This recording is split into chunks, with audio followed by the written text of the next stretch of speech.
Hello everybody, it is me, GamePenguin21, and today, as you can hear through the background noise here, it's a little bit early in the morning right now, and I'm a little bit tired, but we had to do a part 2 to this, and of course with the news out there, there is still a lot of news to cover for the last month, and these are going to be some of the bigger stories, some of the smaller stories, but these are some of the stories that I could not cover in the last month. Mostly it's going to be through tweets, and again, this is going to be more of an informational video rather than an actual video of like salt and stuff, so do not worry.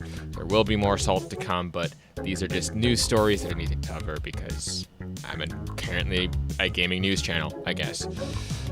Overall, this month we had a lot of stupid things, including things such as Steam no longer controlling their actual platform, as well as itch.io bending a knee. Splitgate seemingly having a very bad month, so bad that they needed to redo a couple things, as well as some of the random smaller stories that I couldn't really fit into one particular places or another, and so topping it all off with some kind of good news, but kind of also bad news, and some Battlefield 6 stuff that we may or may not be getting into here. With that being said, if you like what it is that I do and support me in any way, shape, or form, other than like and subscribe, which is always enough, links down to everything in the description below. But with that being started, let's get going. Starting, of course, off with Steam rules updating prohibit content that violates rules set forth by payment processors and banks. This was a thing that actually broke earlier this month. Again, like I said, most of these are breaking of that. And this has been making the rounds on the internet for a number of days or weeks at this point, and this is kind of bad for a few different reasons. The main one being is that, of course, while yes, Steam in and of itself doesn't care too much about some of the stuff in the TOS, apparently a lot of the banks decided to do so. Now here's the thing. This is following some sort of domino effect is currently happening with a lot of NSFW content and payment processors that just seem to be pushing out this whole notion of you don't spend your money where you don't want to, I think. It's really dumb and really stupid, and the point of this isn't just the fact that a lot of this is NSFW content. The point of the matter is that these payment processors really shouldn't have this much power that they should dictate what you spend your money on very specifically. And yes, certainly, there is a number of things in there that aren't the greatest in terms of video games, but again, these are just the tips of the iceberg. Now, initially, the itch.io content thing, when this story I think first broke, had at July 3rd, 2022, about 2 years, actually a little over 3 years ago, the itch.io had that whole thing. This was back during a different controversy having to do with NSFW content, but turns out about 3-ish years later, there was an update to the NSFW content where itch.io bent the knee. The actual update was following some sort of the same sort of context where they had to bend to payment processors in order to keep the lights on, which again, at least for Steam's sake, there was I'm not sure if there was a warning, but you could at least keep the game, which itch.io, going into the actual thing, when they updated the NSFW content, they added a little bit of a note context here, where they have not just delisted the games, they also removed them entirely from the people's libraries, and well, that's kind of really bad because they didn't offer any refunds or anything sorts of that. And that sucks for a number of reasons, because not only does it mean that those people now no longer get to actually play the game that they paid for, but again, the people there, the devs there, tend to get screwed out of more sales, which, again, very much so sucks. This is a gross overreaching of payment processors trying to dictate where people spend their money, in my personal opinion. And while yes, Stop Killing Games in and of itself goes after the publisher stuff, I really think that like the banks shouldn't be able to do that, and the payment processors shouldn't be able to dictate how you spend your money and what you spend it on, because it's just really stupid and dumb and gross. This has gotten so bad that Ava EV has decided to promote a sort of an ACLU for payment processors stuff. This is one of several different petitions that I think have been started here. And post it, you can start and look at these there. This is the first one that I managed to saw. I think there's also a change.org one. But there's a few of these. Go out and if you really care to try to not only stop this sort of thing, but also realize that, you know, the banks are grossly overreaching at this point, go right ahead and sign those petitions. I personally haven't yet because I think that there are a couple of them out there that aren't, like, started in good faith, but that's just my personal opinion. All of these are very, very valid for the most part because, again, like, what the fuck, man? It's so stupid that these guys are able to do that. Moving on from that very depressing news to some more interestingly stupid news of Charlie Intel reporting that Splitgate 2 developers has put over $400,000 to influencers to play the game and then lost 90% of its players. Now, losing 90% of your players in terms of an FPS game or even a free-to-play FPS game is not unheard of, thanks to several different factors. Again, another example being the finals. But Splitgate 2 reportedly having that amount of people playing the game and then having those same people just not play the game after its launch, I guess, or after this sort of beta launch, leads to Polygon reporting that apparently Splitgate 2 is, quote, unlaunching, as the studio is cutting half of the staff, I think, or they cut a bunch of the staff to the 2026 release. Which is really, really, really, really, really weird, because the last time that we talked about Splitgate 2 was, well, having to do with a Splitgate 2 controversy where they were trying to, quote, make FPSs great again.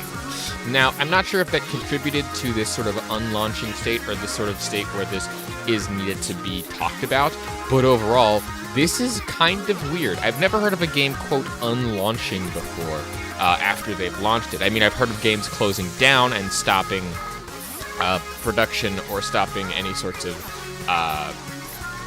not formatting. You know what they've stopped any sort of updates or any sort of dev. Fuck, I keep forgetting the word.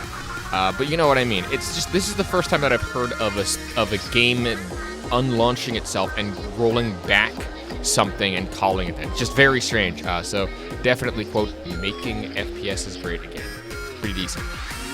Real weird, but yeah. Moving on, Joe from Seattle gives me 4 separate little tidbits to talk about here, with all of these broke within hours of each other, where these were all apparently stories on July 2nd. Of course, starting off with the good old layoff of about 9,000 employees, including the Xbox game and gaming division from Microsoft. Jesus Christ. Battlefield 6 development is exceeding $400 million. Again, really cool how, again, the FBI, the last time we talked about them, having, quote, stopped $170 million in losses, which, again, is not true. This is the reason why I continuously say that was not only stupid, but also really dumb. The Greg Mells of Banjo-Kazooie and is leaving Rare, as well as the executive producer, are also deciding to leave the company. I don't think that they started this, but at the same time, yikes, getting 2 of those things. And after 35 years, man, that sucks really bad. And then Ubisoft, with 3 of the executives being found guilty on harassment charges.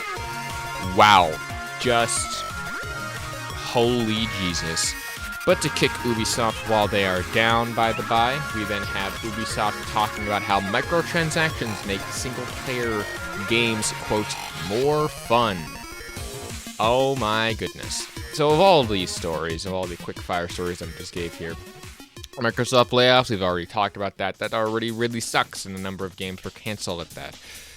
For the Battlefield one, again, Battlefield 6, does look to be like it's going to be a good game, and they were expecting 100 million players for whatever reason. That seems like really unrealistic to me. Just, I don't really know why.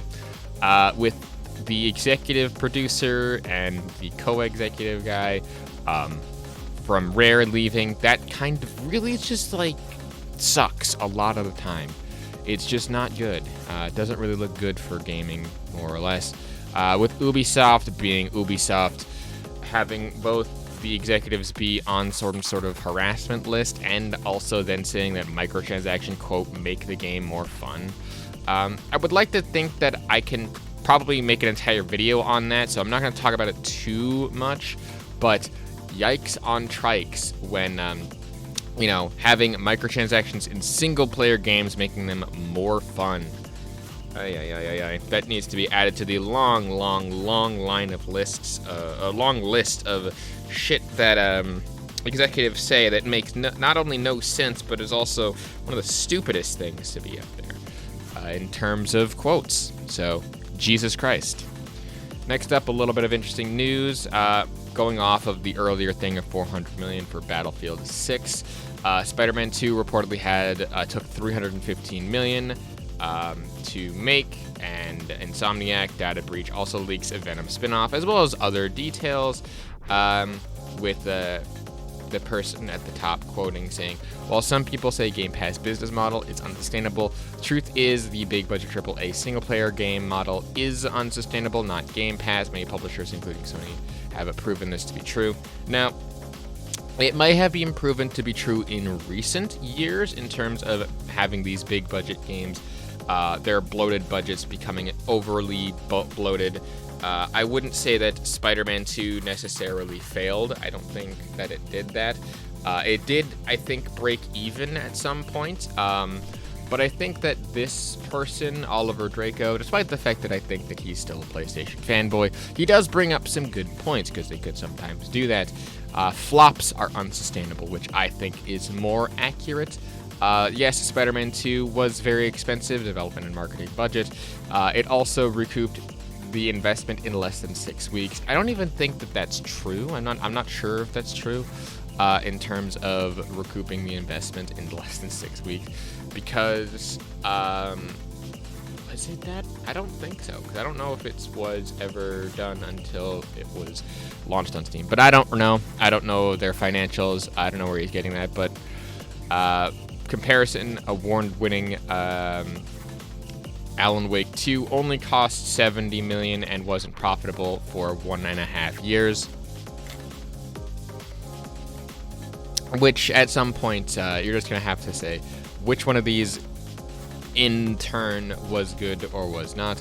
Now, at the same time, while yes, these are two different types of games with two different types of pulls in the marketing types of stuff, saying that certain things are unsustainable isn't necessarily true and isn't necessarily false. It really depends, as again, we don't have access to the financials, so saying that one is correct, one is incorrect is not how I think this should go, I guess. It's a very weird story. I don't know why I'm talking about it, but a little bit of salt to kind of sprinkle in as we continue on here. YoXC, I guess, having someone breaking down a $10,000 Twitch paycheck, which I'm not going to go too much into detail on this. This was one of those silly stories that I just kind of threw in here, where they have a bunch of different sorts of payment stuff, where they're saying, hey, if you have a 10,000 thing from Twitch, you have $5,000 for travel, $2,000 for rent, $500 for stream setup, and $400 for Wi-Fi and toolkit and paying editors. Now, here's the deal.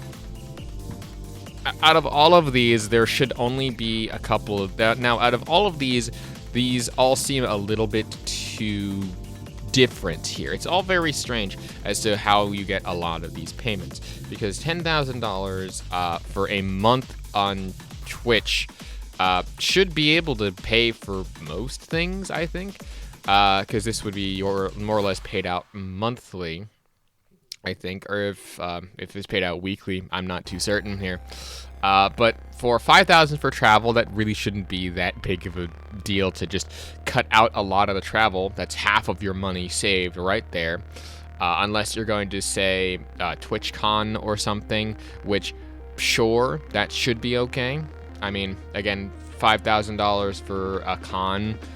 I'm pretty certain that depends to be average, usually with travel costs and things like that. But if you're traveling if you're $5,000 in travel every month, that's stupid. $2,000 for rent, I would say that would be 3 months of rent for most people. 3 to 4 months of rent, maybe even a year of rent depending on where you live. So that just seems kind of dumb to have that. $500 for stream setup, that would more or less be a one-time payment if the stream setup talking about, unless you're buying that shit on layaway. That really shouldn't be that big of a deal. $400 for Wi-Fi. How do you, unless you have like quantum networking Wi-Fi, you should not be paying that much for Wi-Fi. And then paying editors and clippers. That's the only one that I think is a little bit defendable in this context, because if you get to the point where you need to pay editors and clippers, you should be financially trying to compensate those people as best you can. If you really have to save some money, learn to edit yourself. As an editor myself, try to, split the work between everyone. It just, like, some people don't know how to edit, and they're like, oh, well, learn to edit yourself. It's like, right?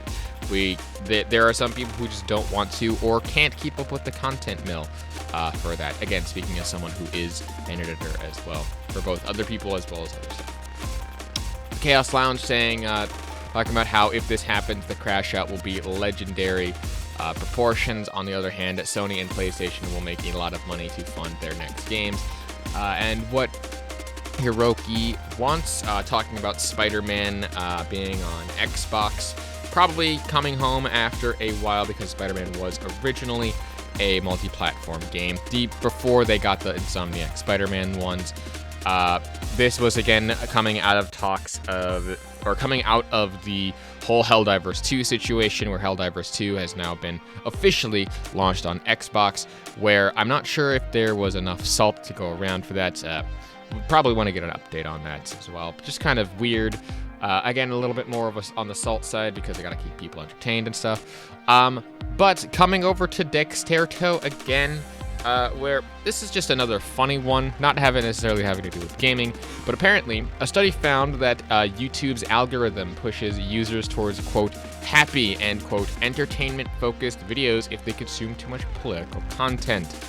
I'm unsure if this is actually true, as that just doesn't seem to make much sense in terms of how the algorithm works for YouTube.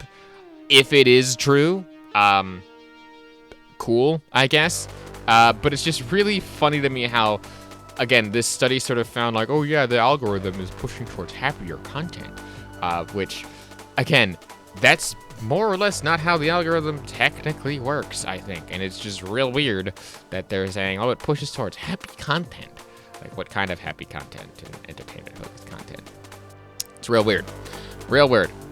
Moving on to the next happy news, but this is not actually happy, but it's kind of happy. It's very strange. The Outer Wilds 2 has now dropped its price to $70. Wow. Well done, I guess.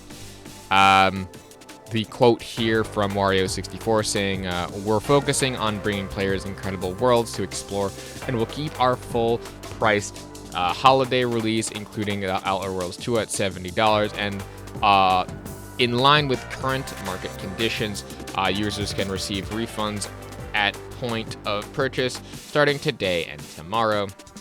So at least they're handing out a little bit of refunds in terms of the $10 that you probably will get from pre-ordering. But here's the deal.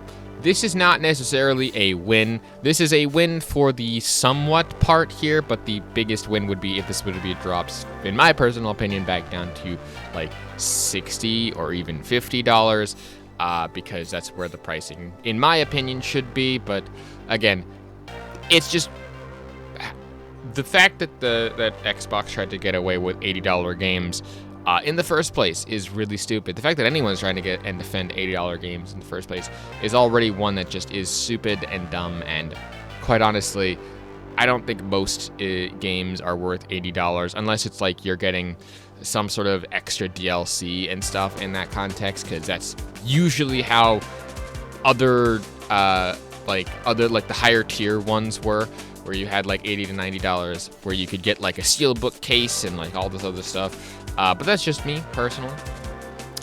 Moving on to Battlefield 6 news. Reportedly releasing on October 10th, will be $80 on console and $70 on PC, with a higher edition of $110 to $100 on PC, with no early access in addition. Which, if any of that is true, holy shit.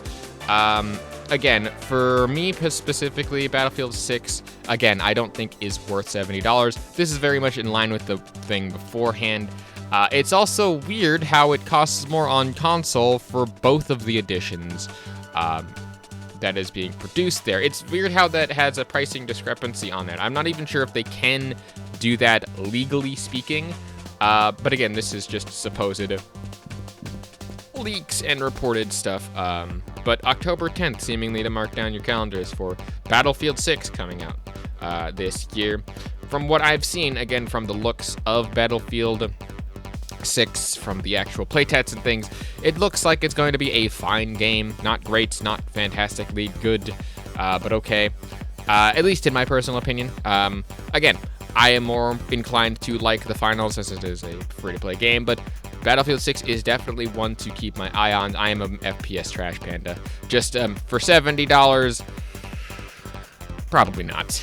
And finally, to kind of cap off the weird news segment here, we now have PlayStation Stars is officially ending, I guess, this month. This was apparently a sort of rewards program that PlayStation would run, where you could get PlayStation funds to be able to get PlayStation Store credits, as well as PlayStation stuff. I'm not too certain as to what this was, but it has to do with PlayStation Stars reward points, where I guess you could play video games or get to stuff on PlayStation to be able to purchase PlayStation Store funds, as well as PlayStation other stuff. Similar to how Microsoft has Microsoft Rewards points, I guess. So Sony tried to do the same thing, but I guess it failed for whatever thing here.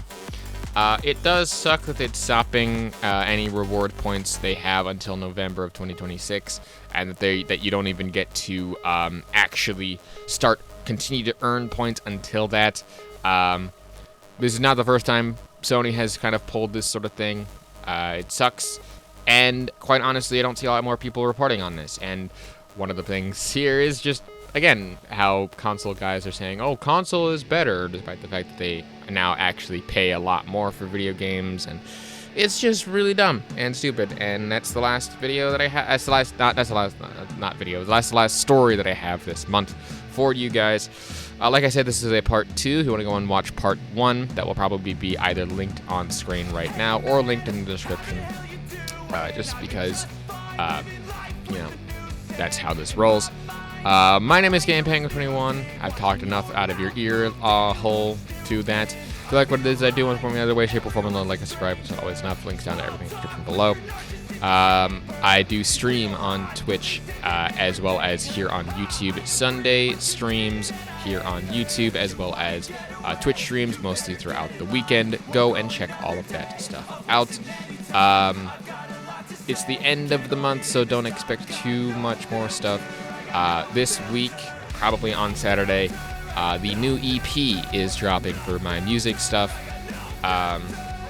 as well as my new album being pushed back to the middle-ish of September. I said it would be the end of this summer, but the middle-ish of September should be when it was releasing. Just make sure that you're checking out there.